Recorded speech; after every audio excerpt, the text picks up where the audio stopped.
ભીમજીભાઈ આગળ થયા અને શ્રીજી મહારાજને બિલકુલ નજીકમાં છે અને આગળ કહેતા છે કે શ્રીજી મહારાજે સરસ મજાના ગાઢ તકિયા બધું મૂકીને અને તૈયાર થયા. શ્રીજી મહારાજ બિરાજમાન થયા. બધા સુંદર સારા દર્શન કરી રહ્યા છે બધા સ્વરૂપના અને જે સ્વરૂપ પ્રગટ થયા હતા એ સ્વરૂપ પાછા શ્રીજી મહારાજના હૃદયમાં જઈને સમાવેશ થઈ જાય છે. ત્યારે પછી શું થાય છે કે શ્રીજી મહારાજની જે હાર્દિક ઈચ્છા હતી કે અમને પરમ ધામનું દર્શન થાય. કેમ કે જેવી રીતે અમારા સદગુરુ મહારાજ પરમ ધામના એક એક દૃશ્ય એક એક લીલા જોઈ જોઈને વર્ણન કરતા હતા અને સુંદર શાસ્ત્ર પર દર્શન થતા હતા.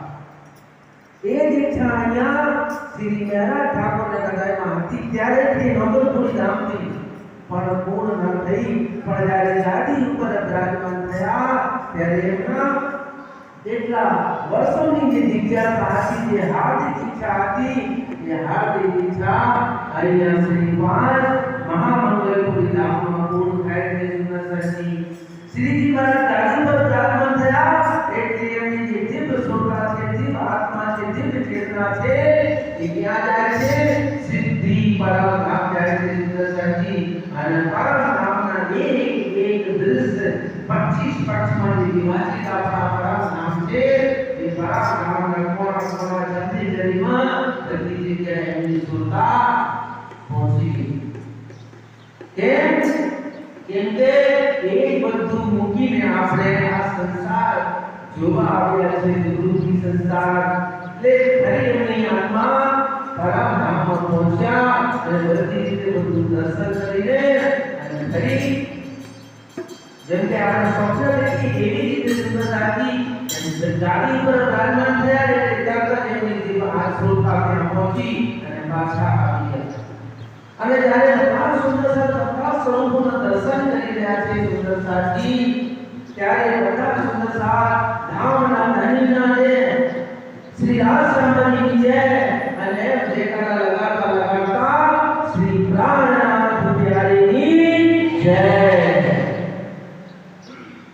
બધા સુંદરતા બધા સ્વરૂપોના દર્શન કર્યા તો સુંદર સાધનો મુખારવૃત્તિ પ્રગટ થઈ જાય છે કે આ તો પ્રાણોના નામ છે.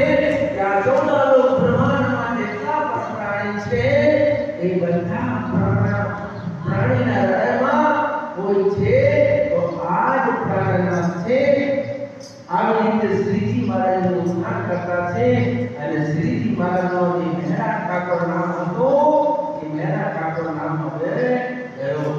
હવે શું બની ગયા? એ સાક્ષાત પ્રાણનાથ બની ગયા છે. સાક્ષાત ધામના ધણી બની ગયા છે. સાક્ષાત શ્રીજી સાહેબજી બની ગયા છે. સુંદર સરસ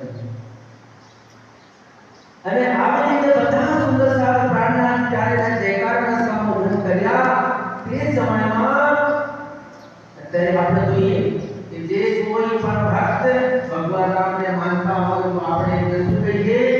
રામાનંદજી. સ્વામિનારાયણ સંપ્રદાયના હોય તો આપણે શું કહીએ? હરિભક્તો.